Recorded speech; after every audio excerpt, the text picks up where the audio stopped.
So next year I am definitely going to play more golf, and one of the things that I've already started doing is actually doing a little bit more practice.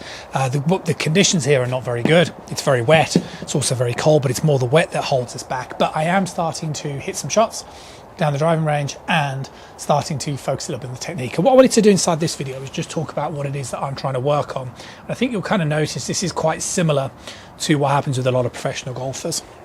Now, the problem for most golfers, right, and this is, people that are very new to the game and they have a very high handicap, is you'll have a tendency to swing too far above the plane, okay? So if I just grab my little plane tool here to position this, roughly, I'm just going to place it loosely here, right, so that we have a level of understanding. So most amateur golfers will end up swinging above plane, too steep, and end up swinging too much out to it. But what happens then is that you understand the value of dropping the club on the inside, but what you equally don't want to do is you don't want to get the club caught too far under plane. So ideally, if this is my plane line here, I want to swing on the plane, I want to swing up, I want to come down the plane, I want to swing through. And if this was here, theoretically, on the side of me as well, I want to swing through so the club shaft stays on plane. And that's what we're looking for. Now, to be able to do that, this is this gateway draw, right? So if I get set up here, I'm trying to focus on keeping the club shaft traveling in a straight line. Okay, so I know if I can keep the club shaft and the club head going through like that, you see, through that gateway, and if it was elongated and further on, then I know that's a great position to be in.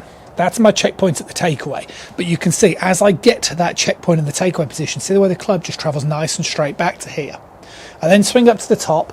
As I then come down and I start to rotate again, see the club head from this position, it's parallel, and then it starts to come through the gateway, boom, and then through the gateway on the way through.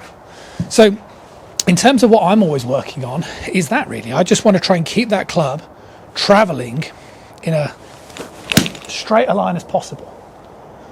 Okay, and I know if I can just hit some shots, always consistently keeping that club moving through that gateway, then I'm not saying I'm going to hit every shot absolutely perfect, but what I know is it minimises too many mistakes.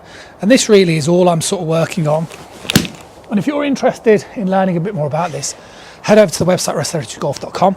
This is where you can become an online member for absolutely free. I'll be sharing lots of information over there, as I also will do on social media, but you'll be able to see a video series called The Straight Line Golf Swing, so you can learn a little bit more about the details of it. But that's all I'm trying to do. I'll see you soon.